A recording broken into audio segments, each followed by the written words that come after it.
सत्साई भाई और बहनों, बहुत बड़ी मेहर, बहुत बड़ी दया पूज्य गुरुदेव भगवान की, परमेश्वर रामपाल जी की, जिनके शुभ आशीर्वाद से, विशेष आशीर्वाद से आप और हम सभी साध संगति से जुड़ी हुई सत्सेवक आत्माएं अपनी आत्मा के कल्याण हेतु मोक्ष प्राप्ति के लिए हर प्रकार से मर्यादाओं में रहते हुए, संघर्ष करते हुए भक्ति मार्ग पर अग्रसर हैं।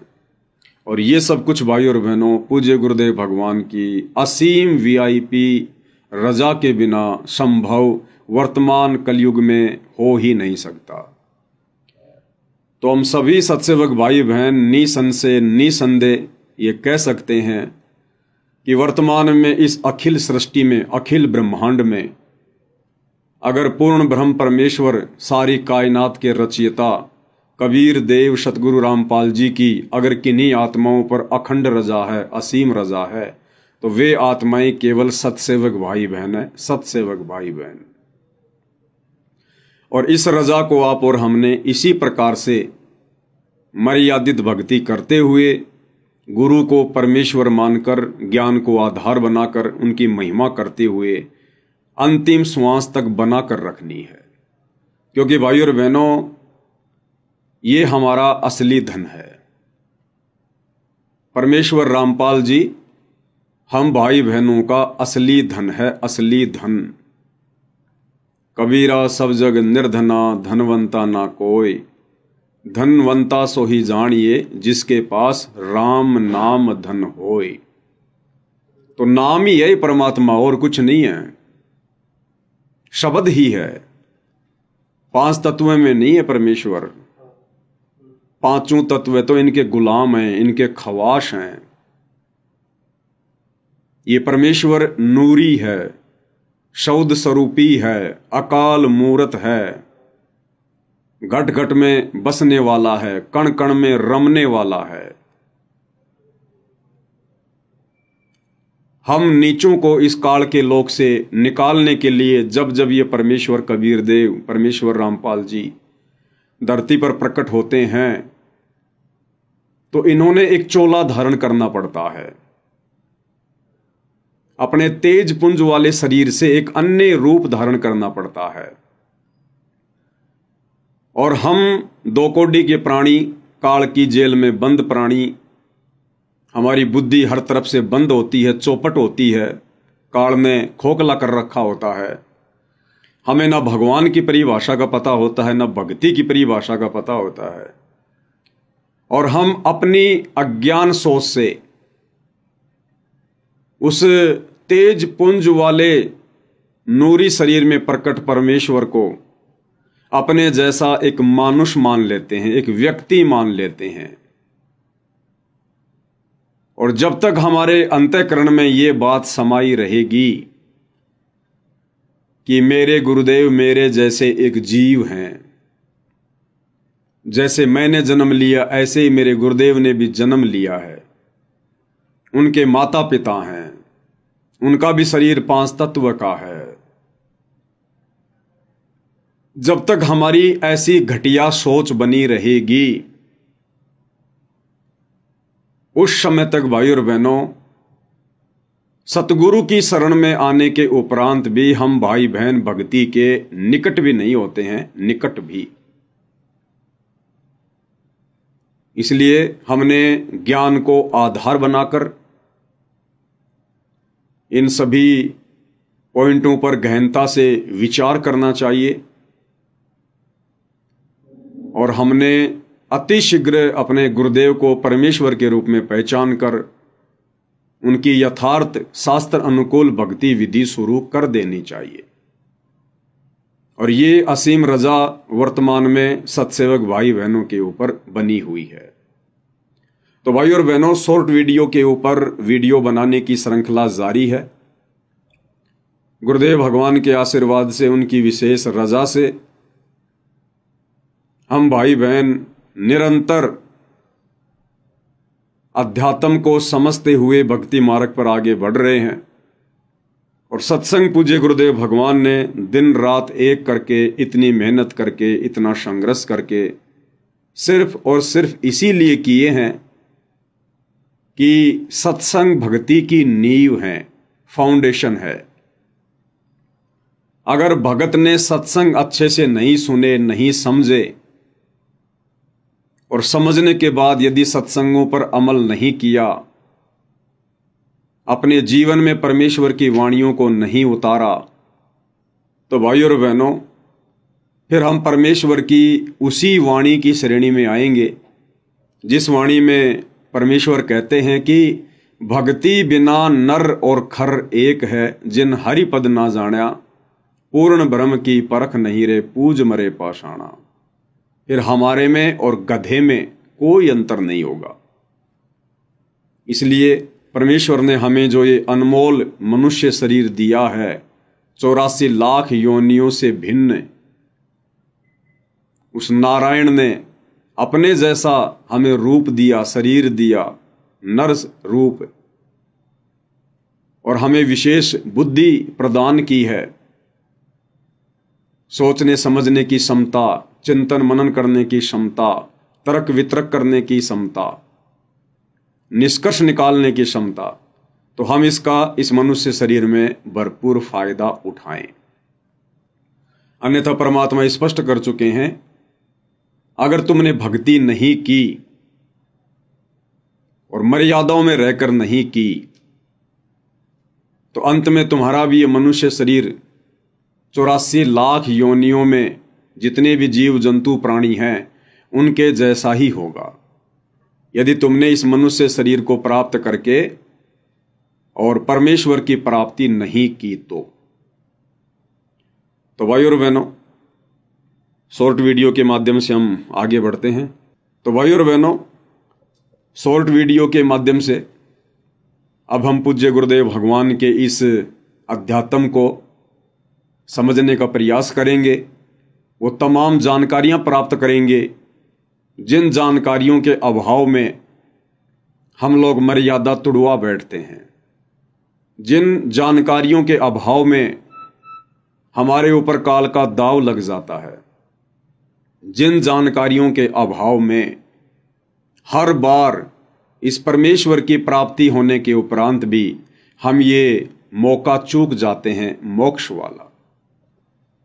तो गुरुदेव भगवान चाहते हैं कि हम आत्माएं ज्ञान को आधार बनाकर इतनी दृढ़ हो जाएं कि हम खुद तो काल के जाल से बचकर अपनी भक्ति सफल करें, अपने संपर्क में आने वाले अन्य भगत भाई बहनों को भी हम गुरुदेव के ज्ञान आधार से दृढ़ता प्रदान करें, उनके विश्वास को दृढ़ता दें। तो जो सबसे पहला वीडियो है,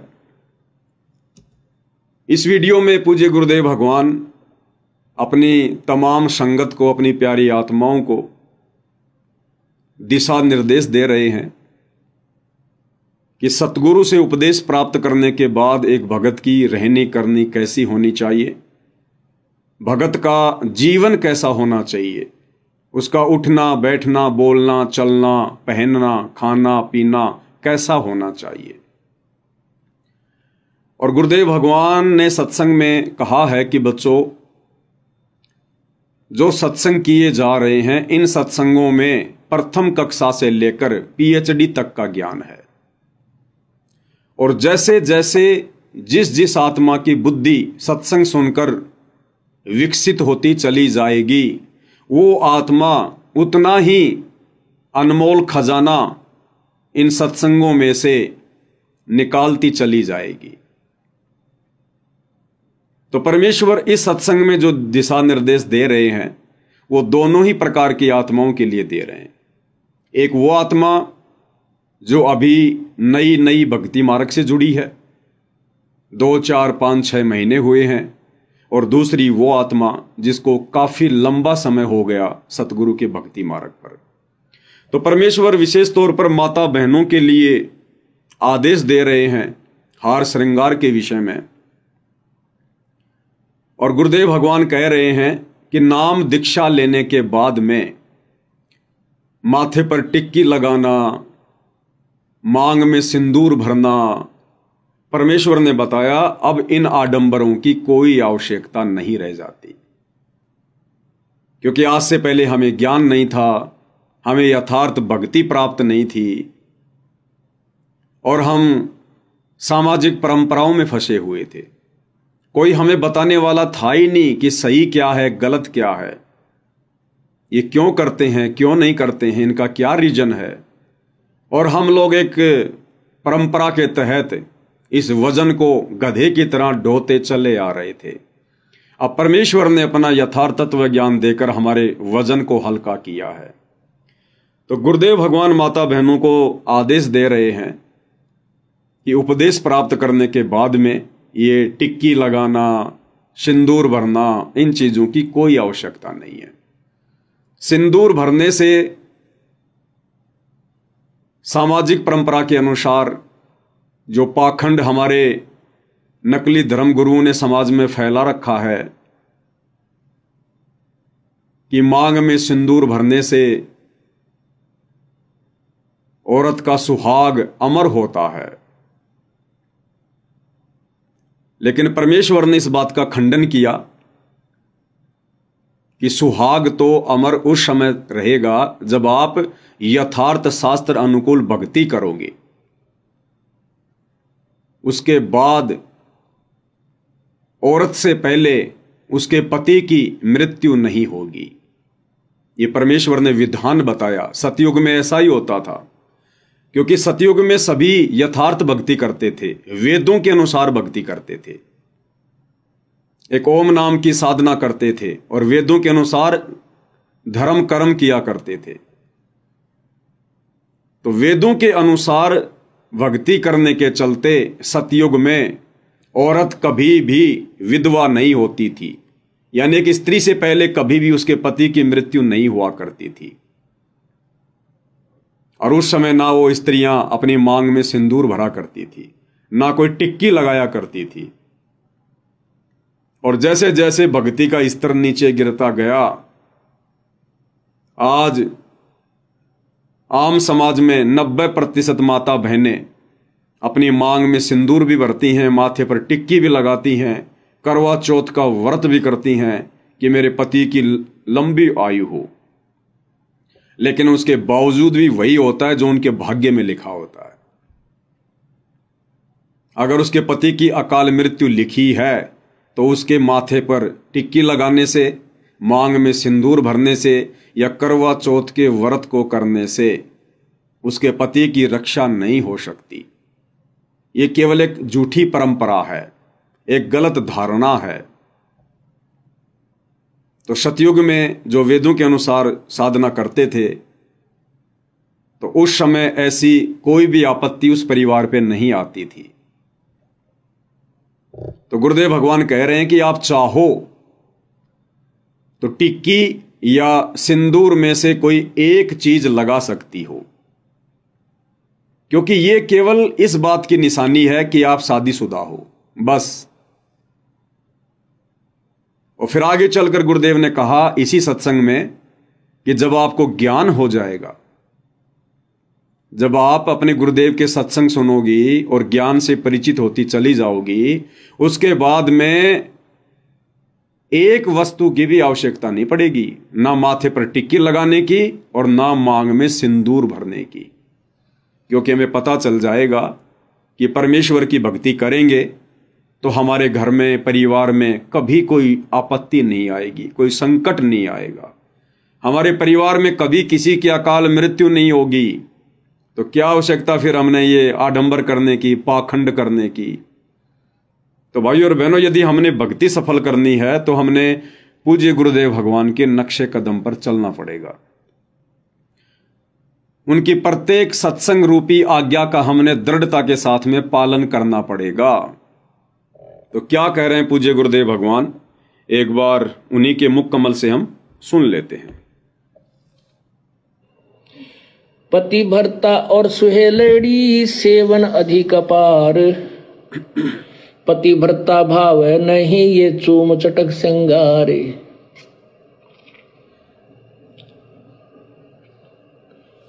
पुण्यात्माओं, इसमें दोनों ही हमें आदेश दे रहा है परमात्मा, दोनों ही निर्देश हैं। अपने साधारण जीवन में और इस भक्ति जीवन में हमने कैसे जीना है। पतिव्रता और स्वेलड़ी सेवन अधिक अपार, वो अधिक से अधिक जो पुण्यात्मा है, पतिव्रता यानी एक इष्ट पर आश्रित पर पुण्यात्माएं हैं, वो अधिक से अधिक सेवन यानी पूजा करती हैं। और वो पतिव्रता भावनी चोम चटक श्रृंगार, पतिव्रता को किसी भी प्रकार के बाह्य आडंबर करने की आवश्यकता नहीं। कहते हैं इन श्रृंगारों की परमात्मा को कति आवश्यकता नहीं, वो अंदर से जानता है ये कितना भगत है और उसमें उतना ही प्रेम होता है प्रभु का। ऐसे ही हम अपनी बहन बेटियों से प्रार्थना करते रहते हैं कि हमने न तो ये मेहंदी वगैरह लगानी है, ना ये नाखूनों को लाल करना है, ना होठों को लाल करना है, ये नहीं चाहिए हमने। आप केवल अपने मांग में सिंदूर आदि लगा सकते हैं, जिससे ये एक प्रतीक है ये शादीशुदा है या मैरिड है अनमैरिड, बस इतना। वो भी लगाना चाहें तो लगा सकते हैं, अन्यथा कोई आवश्यकता नहीं है। ये उनके लिए है जो नए नए आते हैं, उनको एकदम हर एक क्रिया से विपरीत होना पड़ता है, इसलिए वो थोड़े से घबरा जाते हैं। जब ज्ञान हो जाएगा फिर आपको यह शरीर मिट्टी नजर आओगा। इस मिट्टी के घड़े को कितना श्रृंगार है, कितना इसके ऊपर चित्र सुंदर लगा दे, देश में वस्तु जल नहीं है तो ये व्यर्थ है। तो भाई और बहनों, पूज्य गुरुदेव भगवान ने अपने इस सत्संग में समझदार आत्माओं के लिए, मोक्ष के लिए अधिकारी आत्माओं के लिए बिल्कुल स्पष्ट दिशा निर्देश दे दिया है। यदि हमने भक्ति सफल करनी है तो चाहे भाई हो, चाहे बहन हो, स्त्री हो या पुरुष हो, हमने कोई भी बाह्य आडंबर नहीं करना है, ना तो भक्ति मार्ग में और ना अपने सामाजिक जीवन में। हमने किसी भी प्रकार का कोई गहना, कोई सोना, कोई चांदी, कोई आर्टिफिशियल गहना, अंगूठी वगैरह, चैन वगैरह, पाजेब वगैरह, नाक में, कान में कुछ नहीं पहनना, कुछ भी। यदि हमने गुरुदेव भगवान को प्रसन्न करना है तो। और ना किसी भगत भाई ने कोई सोने की चैन, ना कोई ब्रासलेट, ना कोई अंगूठी, कुछ नहीं पहननी हमने। क्योंकि गुरुदेव भगवान कह रहे हैं कि परमात्मा अंदर से जानता है कि तुम कितने भगत हो, बाहर से दिखावा करने की जरूरत नहीं है। तो हमने तो अपने गुरुदेव को प्रसन्न करना है। दुनिया को हमने अनंत जन्मों तक प्रसन्न किया, लेकिन दुनिया ने हमें कुछ नहीं दिया। अंत में 84 लाख योनियों में जाना पड़ा। इसलिए भाई और बहनों, हमने अब अपने गुरुदेव को प्रसन्न करना है और हमने उन तमाम मर्यादाओं का अनुसरण करना है जो मर्यादाएं गुरुदेव ने अपने सत्संगों में कह रखी हैं। नाम उपदेश के समय गुरुदेव हमें जो नियम बताते हैं, जो मर्यादा देते हैं, वो तो केवल भक्ति पर लगाने के लिए शुरुआती नियम है। अन्यथा इस भक्ति मार्ग पर भाई और बहनों कदम कदम पर नियम है, कदम कदम पर। काल कसाई तक तक मारे, पग पग पे यो बाणा। तो हमने इतना सावधान होकर इस भक्ति मार्ग पर फूक फूक के कदम रखने हैं, तब भाई और बहनों हम सफलता की ओर आगे बढ़ेंगे। हमने अब काल को कोई मौका देना नहीं है किसी प्रकार का। हम बहुत ठगे जा चुके हैं, युगों युगों से काल के द्वारा ठगे जा रहे हैं। अब परमेश्वर ने आकर हमें संभाला है, हमें अपनी शरण दी है, ये अनमोल तत्व ज्ञान दिया है जो ब्रह्मा विष्णु महेश के पास भी नहीं है। इस ज्ञान की खोज में 88,000 ऋषि, 9 नाथ 84 सिद्ध भी भटक रहे हैं। गोरखनाथ जैसे तपस्वियों को भी यह ज्ञान प्राप्त नहीं था। उस अनमोल ज्ञान की रजा आज गुरुदेव ने आप और हमारे ऊपर बख्शी है। तो ये हमारा अनमोल भक्ति धन है, इससे बड़ा कोई धन नहीं है। और कोई मूर्ख व्यक्ति होगा जो ऐसे अनमोल धन को ठोकर मारेगा या हल्के में लेगा, तो तो अब हमने किसी भी प्रकार का मौका ना ही तो काल को देना है और ना ही हमने गुरुदेव भगवान को नाराज करने का देना है। तो माता बहनों ने विशेषकर परमेश्वर की प्रत्येक मर्यादाओं को फॉलो करते हुए भक्ति मार्ग पर आगे बढ़ना है।